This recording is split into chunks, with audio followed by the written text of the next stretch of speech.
오늘 제가 존경하는 임돈희 교수님, 그리고 주지신님, 그리고 우리나라의 문학의 리더들 이렇게 한자리 계신데 제가 감히 앞에 이렇게 쓴 것이 좀 송구스럽고요, 영광스럽게 생각합니다.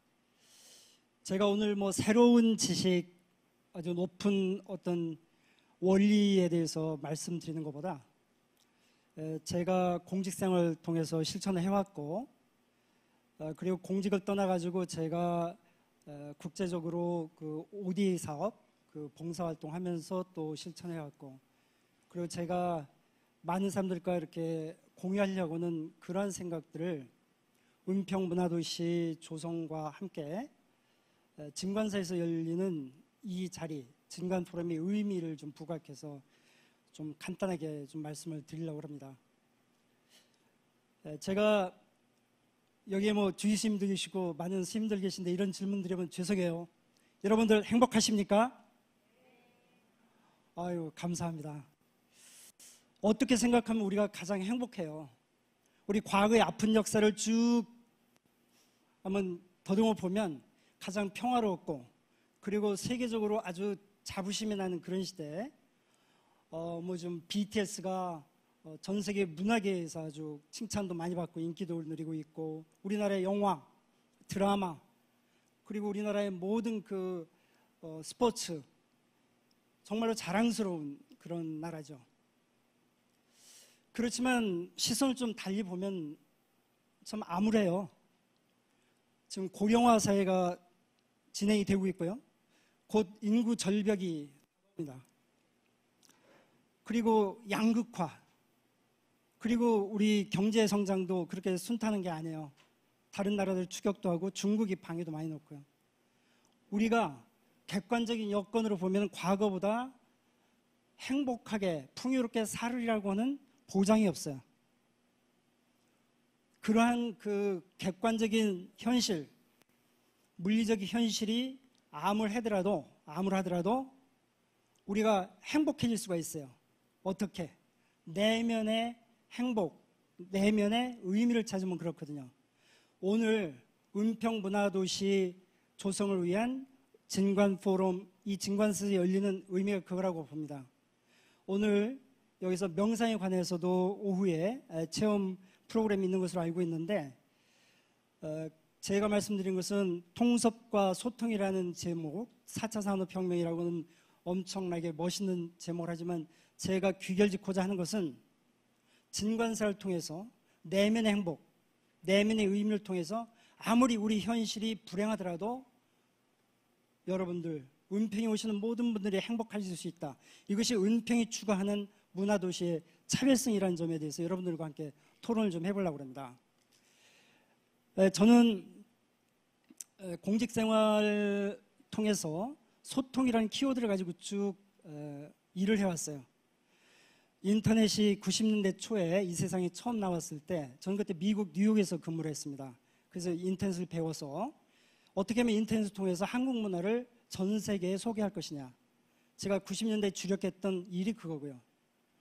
그리고 공부도 소위 전자민주주의라고 해서 인터넷이 보편화된 시절에 정치 과정이 얼마나 효율적이 될 것이냐, 사회 자본이 얼마나 축적이 돼서 정부는 국민들에게 효율적으로 소통하고 국민들은 정부를 신뢰해서 그 말로 민주주의가 성숙한 사회로 올 것이냐 아닐 것이냐, 그걸 실증적으로 연구도 했고요.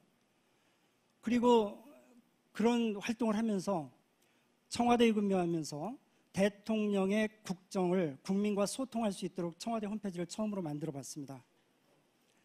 그리고 문화재청에 와서는 관주도에 보존 일변도 문화재 보존에 시민들이 주도할 수 있는, 시민들이 참여해서 소통할 수 있는 한문화재 한지킴이, 시민 중심의 문화재 지킴이 프로그램도 했고요. 그리고 그 뒤로도 여러 가지 소통, 디지털과의 소통, 그리고 여러 가지 그 다양 문화의 소통, 그런 것을 했는데, 제가 이것을 다 말씀드리면 20분이 지나니까 빨리빨리 제가 말씀을 드리도록 하겠습니다. 근데 저기서 두 번째 페이지 본론에 들어가기 전에 제가 한 말씀 꼭 드리고 싶은 게 이거예요. 제가 공직을 마치고 2015년, 16년 베트남에서 코이카 자문관을 했어요. 호치민 정치 아카데미라고 하는 국립대학교에서 제가 이제 거기서 가르치기도 하고 그리고 이제 교수들과 함께 지식을 나누는데 저한테 프레젠테이션을 좀 가르쳐 달라는 거예요. 그래서 왜 프레젠테이션을 가르쳐 달렸냐? 제가 이렇게 하는 것이 자기들과 다르다는 거예요. 자기들은 그냥 뭐 옛날이나 다름없이 하는데 저는 사람들이 그 주의를 끈다. 그게 어떻게 하냐? 당신들 뭐 장사하려고 하냐? 뭐 하려고 하냐? 프레젠테이션의 목적이 뭐냐 했더니 교수가 학생들에게 잘 가르치기 위해서 프레젠테이션을 배워야 했다는 거예요. 근데 저는 그게 문제라고 생각합니다. 요즘 교육은 여기 또 임동혁 교수님 계신데 제가 또 공지 앞에 문자 쓴 것 같아 죄송합니다. 용서해 주시고요. 지금 세계 석학들이 문제를 느낀 거예요. 왜냐하면 자기들의 지식을 풍부한 지식을 제자들한테 듬뿍 나눠주고 잘 교육시켜서 대학교 졸업을 딱 시켰는데 그때부터 제자들이 자기가 제공한 지식이 아무 쓸모가 없어진 거예요. 지식은 교수가 즉 그동안 지식의 독점자였던 교수가 제자들한테 주는 것이 아니라 제자가 스스로 능력에서 지식을 만들어가는 능력을 가르쳐줘야겠구나. 그것이 바로 고등교육의 혁신이 된 겁니다. 그것은 컨스트럭티비스트, 구성주의자들의 어떤 교육관에도 그렇듯이 지식은 선생님이, 교수가 제자들한테 전달하는 것이 아니라 제자가 여러 가지 기초적인 정보를 가지고 스스로 만드는 것이 지식이다. 그 국면에서 교수, 선생님은 퍼실리테이터, 그냥 도와주는 거예요. 그죠? 그것이 바로 오늘 저희들이 생각할 그런 어떤 구성주의적인 지식 통합 방식이라고 생각합니다. 제가 여기서 말씀드리고자 하는 것은 완전한 그 어떤 지식도 아니고 정보도 아니고 여러분들이 여기서 한 톨에 어떤 공감할 수 있는 부분만 키워드만 같이 공유를 하면은 여러분들께서는 엄청 큰 전략적인 비전을 가질 수 있을 거예요. 바로 그것이 제가 바람이고요. 법고창신 여러분들 잘 아시죠? 문화재청에서 이제 한때 슬로건으로 썼던 건데요. 이 정부 부처 중에서 보존 논리를 가지고 행정을 하는 부서가 두 개가 있어요. 환경부하고 문화재청. 환경부는 그래도 지속가능 발전, 생태 보존 등 아군들이 굉장히 많아가지고 든든하게 일을 할 수 있는데 문화재청은 힘들어요. 왜냐하면 이것은 사유재산권을 훼손하는 그런 일을 하고 있고요. 그리고 여기 서울시 강북 개발할 때도 이러한 서울시청을 다시 재건한다거나 동대문 야구장을 새로 만든다거나 그런 거 할 때마다 문화재청하고는 항상 적대적인 관계가 있어 왔던 거예요. 문화재청은 항상 국민들의 재산권, 그리고 개발권, 도시 재생 이런 엄청 위험한 이해관계 속에서 적이 돼야 하는 거예요. 그때 물어본 거예요. 왜 문화재는 보존해야지? 그래서 생각하는 것이 바로 법고창신입니다.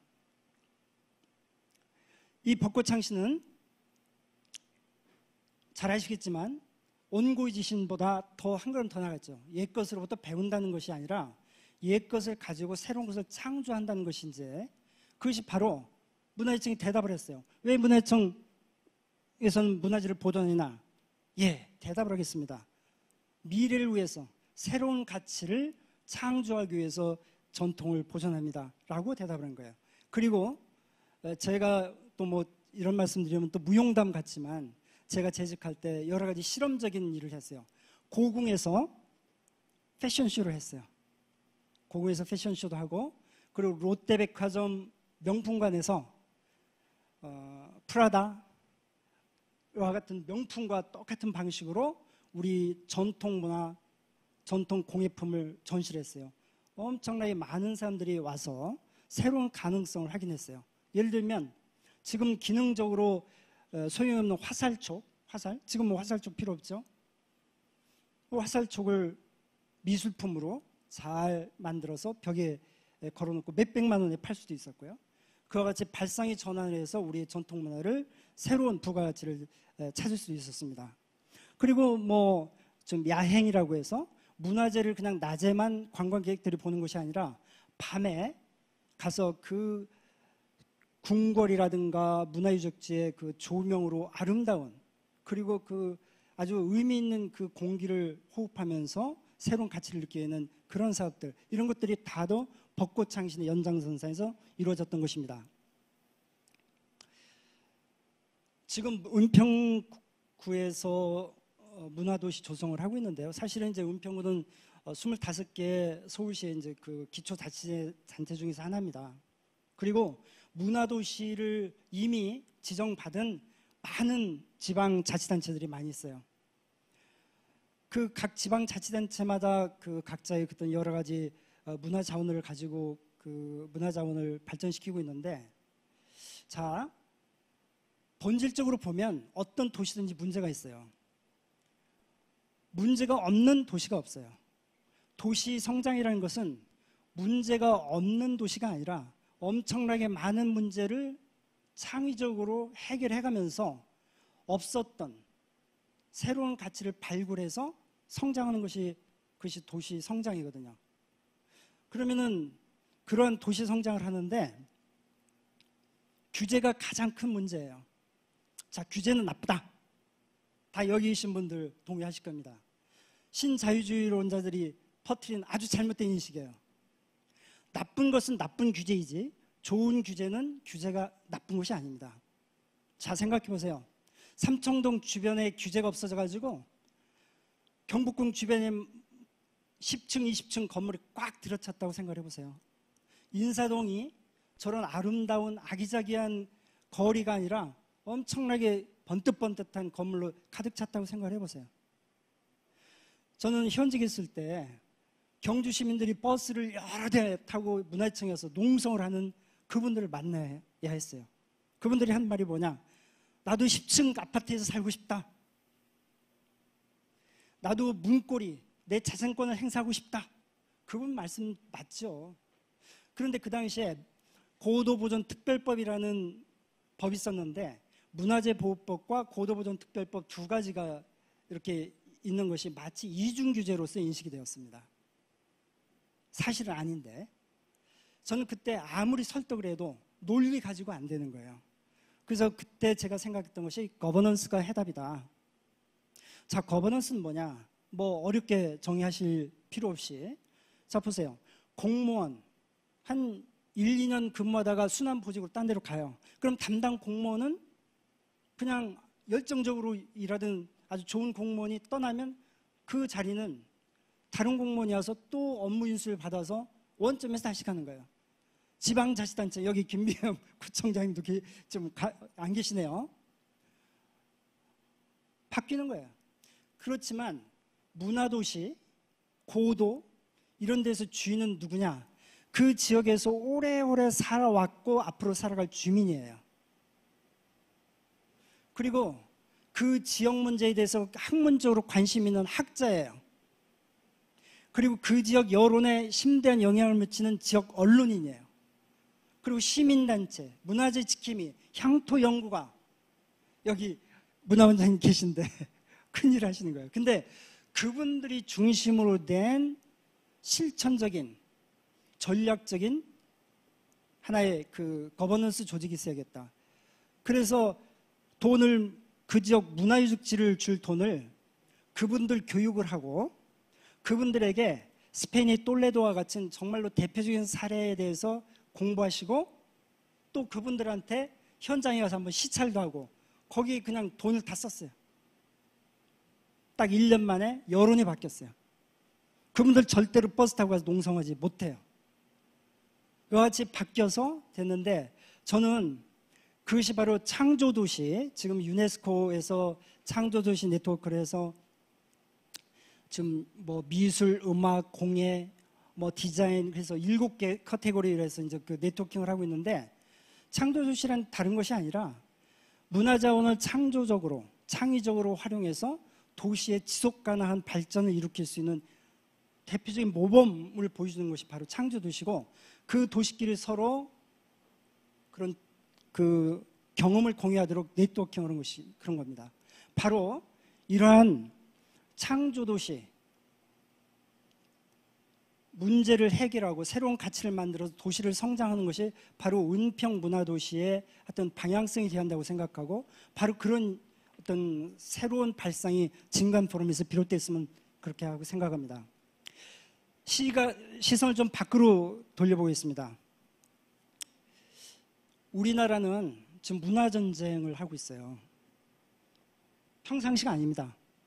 중국과 문화전쟁을 치열하게 해왔고 지금도 하고 있어요. 과거에 여러분들 기억나실지 모르지만 동북공정, 고구려 역사의 주체가 누구냐를 가지고 영토 주권과 역사 주권을 가지고 갈등을 일으키면서 그동안 싸웠잖아요. 제가 그때 고구려 고분 세계유산 등재하는 과정에서 북한이 사실은 그 영토 주권을 가지고 있지만 북한이 그 당시에 그 유네스코에서 활약할 수 없었기 때문에 우리 정부에서 몰래 지원해 줬어요. 그때 중국과 한번 맞붙은 적이 있었습니다. 뭐 그건 다음 기회에 말씀드리도록 하고요. 일본과도 어떻습니까? 독도 문제도 그렇고요. 일본과의 역사, 왜곡, 그게 다 문화전쟁이지 않습니까? 그런데 제가 공직 처음 90년대에 들어와서 문화정책을 담당하다 보니까 어마어마한 거예요. 일본은 문화 수출을 통해서 일본의 대표적인 챔피언 기업들, 소니, 도요타 그런 기업들을 전 세계로 그 진출시키는데 문화를 가지고 교도국을 만드는 거예요. 재팬 파운데이션, 재팬 소사이어티, TV 자팬, 엄청난 규모로 80년대부터 해온 거예요. 저는 일본과 한번 붙으려고 나름대로 정부에서 일을 했었습니다. 그러다가 2000년도 초에 제가 이제 연구에서 박사과정 공부를 하고 문화청으로 이제 옮겼는데 그때는 또 다른 양상을 봤어요. 뭘 봤느냐? 1972년도에 세계유산 제도가 유네스코에서 채택이 되면서 유적지 보존 시스템이 된 거예요. 그런데 그 유형문화재 보존은 주로 유럽의 선진국이 주도를 했어요. 왜냐? 자기들 유산이니까요.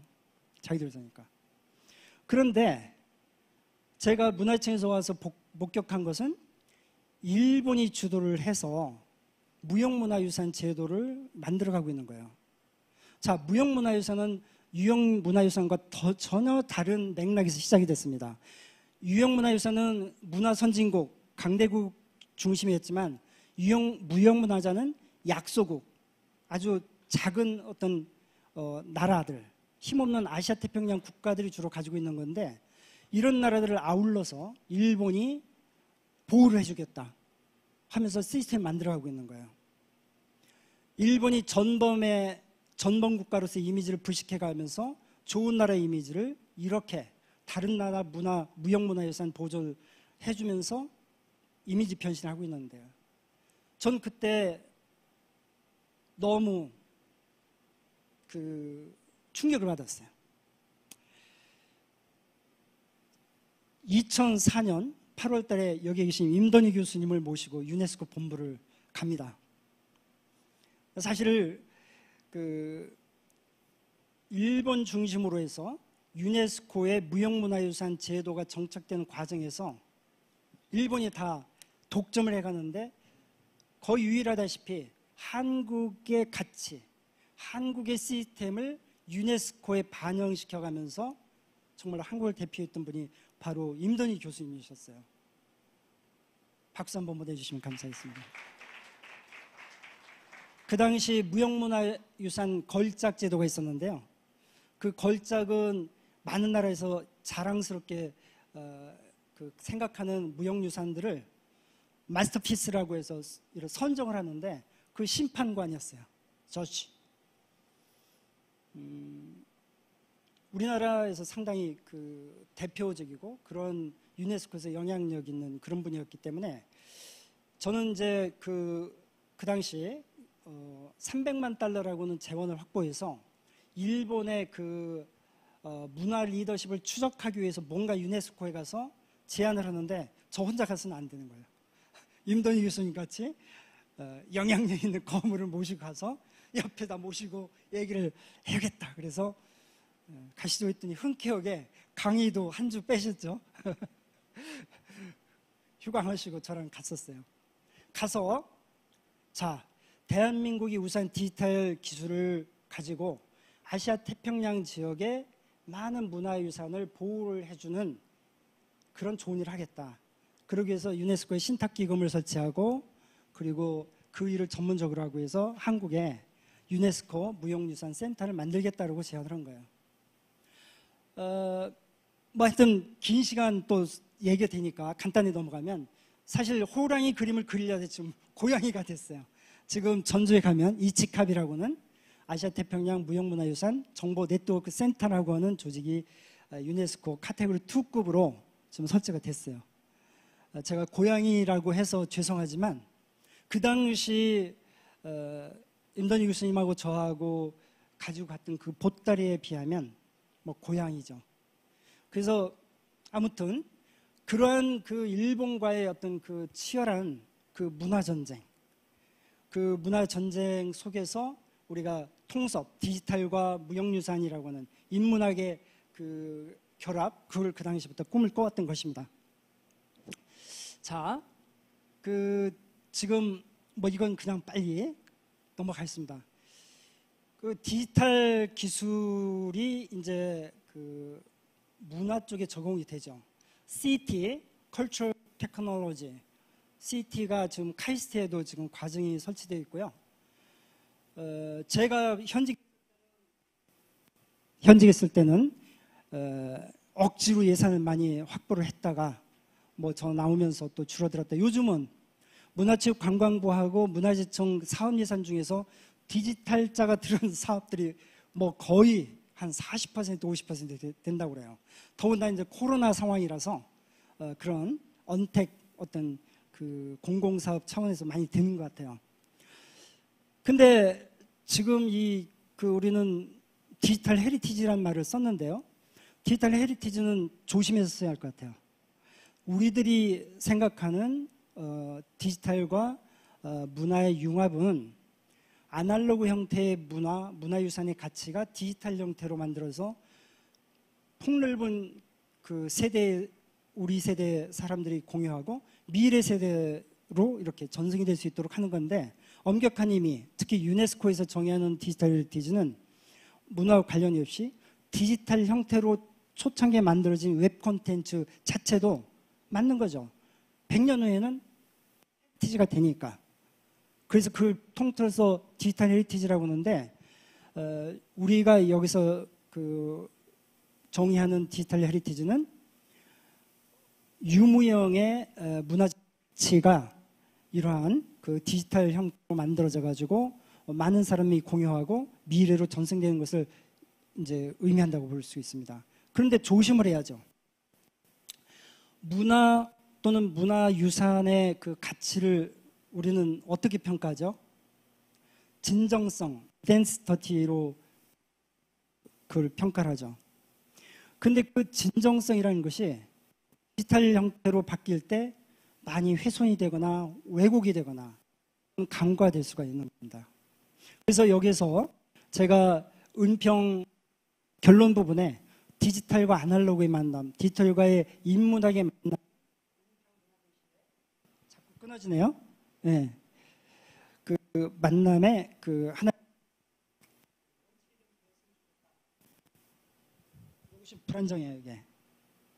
들리십니까? 예. 그래서 그 진정에는 다른 마이크가 있습니다. 부분을 잡으시는 게 좋을 것 같습니다. 이 사진 아래 부분보다요. 네. 감사합니다.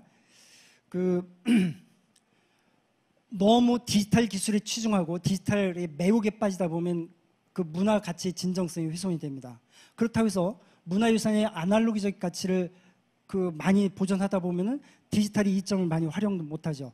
그래서 통섭이 필요한 겁니다. 통섭이라는 것은 전문가들이 만나서 협업을 통해서 새로운 가치를 창출하는데 그 각 전문가의 개체의 특성, 자기 분야의 진정한 가치를 포기하거나 훼손이 돼서는 안 되는 거예요.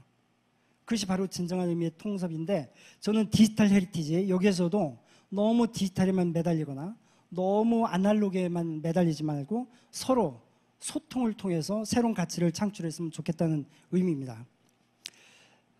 제가 여기서 시간이 좀 많이 흐르는 것 같은데, 정부 혁신에 대해서 조금 말씀을 드리려고 그래요. 이게 왜 제가 말씀드리는지는 여러분들이 아실 겁니다.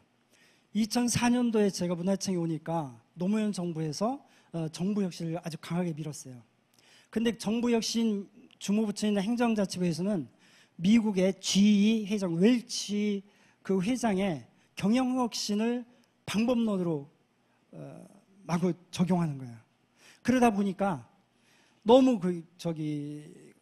안 맞는 것들이 많죠. 그리고 특히 문화유청이 47개 정보부처 중에서 혁신평가로는 47등이에요. 물론 그 당시에 그 문화재청의 어떤 그 행정 방식이 조금 낡았다거나 비효율적인 부분도 있지만, 그러한 미국의 경영혁신 방법론을 적용하면 그렇게 점수가 나올 수밖에 없는 거예요. 그래서 그때 고심하다가 이런 생각을 했어요. 우리 조상도 엄청 혁신 DNA를 가지고 있는데 이렇게 미국의, 그것도 민간 기업의 경영 혁신 방법을 적용하느냐. 그래서 그때 선조들의 지혜를 정부 혁신에 적용하기로 하고 작업에 들어갔어요. 그래서 역사학자, 경영학자, 정치학자, 그리고 혁신 전문가들을 모아서 토론을 했어요. 토론을 해서 일주일 동안 서로 싸우기만 하는 거예요. 역사학자들은 경영학자들이 당신들이 역사 모르잖아. 그러니 나하고 어떻게 대화를 하냐? 또 경영학자, 혁신 전문가들은 역사만 알았지 어떻게 혁신을 하십니까? 그래서 서로 싸우다가 일주일 갔어요. 그렇지만 그래도 거기서 몇 분이 서로 이제 소통을 계속하다 보니까 결실을 맺어서 선조들의 혁신, 그것에 대해서 그 뒤로 문화유청이 개발한 혁신 프로그램이 아주 인기 있는 혁신 프로그램이 됐다고 합니다. 또 하나 이제 시간 없지만 한 가지 더 소개시켜드릴 것이, 임동희 교수님이 이제 본인께서 무형문화재 분과위원장으로서 굉장히 보람 있다고 하신 부분이 있어요. 뭐냐? 그때까지 무형문화유산 종목과 보유자를 심사할 때 주목구구식이었어요. 그냥 심사한 사람이 기준도 없이 그냥 기분 좋으면 뭐 점수 더 주고, 자기 아는 부분이 있으면 뭐 좀 파고들고 뭐 그런 식으로 해서, 그러다 보니까 평가에서 가장 중요한 것이 신뢰성이 없어진 거죠. 타당성도 없어지고요. 평가에서 타당성과 신뢰성이 없다 보니까 이것이 누구는 억울하고 누구는 행운이고, 그러니까 안 되는 거죠. 그래서 그때 무형문화재 평가 기준을 만들기로 이제 위원장님하고 저하고 얘기를 해서, 그때 이제 무형문화재도 여러 분야예요. 공예 분야도 있고, 뭐 민속 분야도 있고, 뭐 예능 분야도 있고, 그분들 다 모시고 또 혁신 전문가도 모으고, 그리고 밤샘 토론한 거예요. 그래서 지금 문화재청에서 적용하고 있는 무형문화재 평가 기준표가 만들어진 겁니다. 그것도 역시 혁신의 일환이었고요. 그것이 바로 통섭, 소통의 아주 소중한 성과라고 생각해서 여러분들에게 소개의 말씀을 드렸습니다. 자, 이제 이게 중요한데요. 제가 이 페이지가 뭐냐면, 그 텔로미어라고 여러분 아시죠? 그 염색체 꼬리처럼 붙어 있는데, 텔로미어가 짧아지거나 없어지면 늙어가고, 그래서 사람들이 불로장생이 안 된다고 그래요.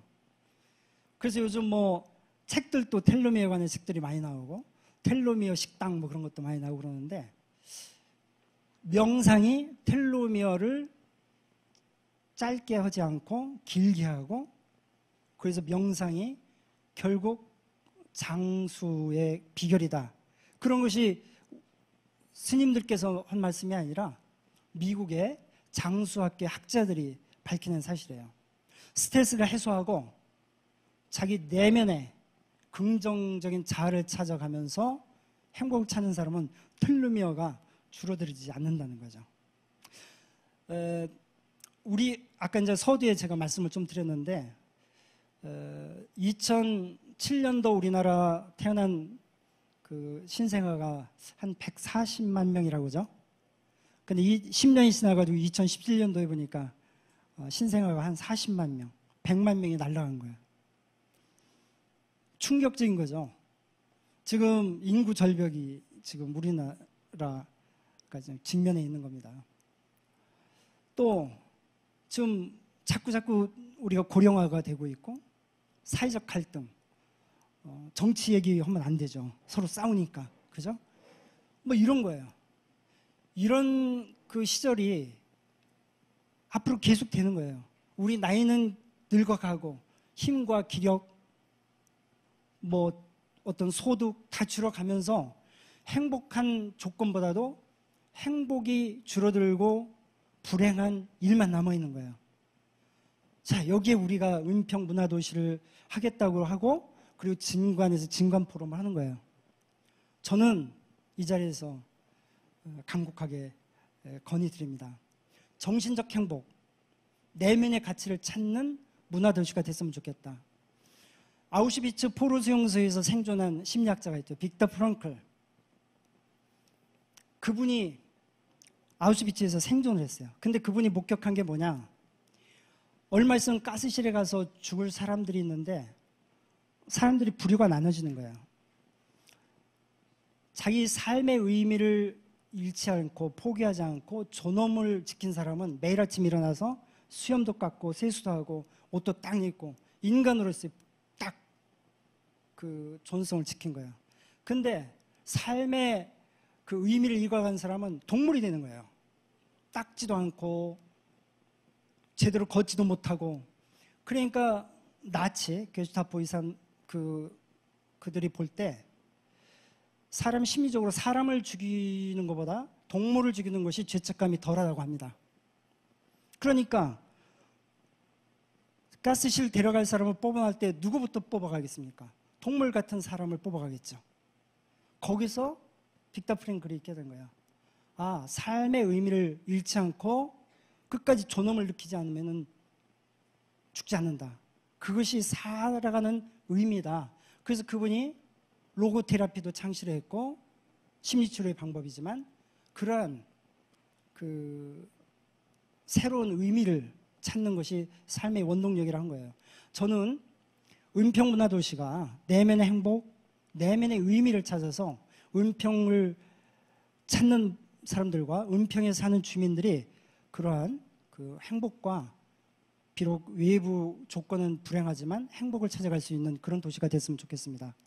그래서 저는 결론이 이겁니다. 디지털과 인문학의 통섭을 하되 그야말로 중용, 조화를 잃지 않는 그런 디지털의 이점을 최대한 살리되 우리 인문학적 가치, 무형문화유산의 진정성, 그리고 인간으로서의 가치를 잃지 않는 그러한 그 문화도시가 됐으면 좋겠고요. 그리고 우리가 지금 은평문화도시를 통해서 전통과 현대가 대화를 하고 그리고 현대와 미래가 소통할 수 있는 것, 그리고 더욱 중요한 것은 문화적 다양성이 살아있어서 그래서 우리와 그들의 차별을 두지 않고 관용을 하는 것, 그리고 아까 말씀드렸지만 명상, 임동희 교수님께서 말씀하신 바루공양, 이런 모든 어떤 그 불교 문화가 종교적인 어떤 한계를 초월해서 일상생활 속에서 함께 했으면 좋겠습니다. 그 가운데 진관사가 큰 역할을 해주시고요. 저는 은평문화도시가 진관사를 중심으로 해서 은평 주민들도 행복하고 서울 시민도 행복하고 은평을 찾는 모든 사람이 미래의 의미를 찾고 행복했으면 합니다. 감사합니다.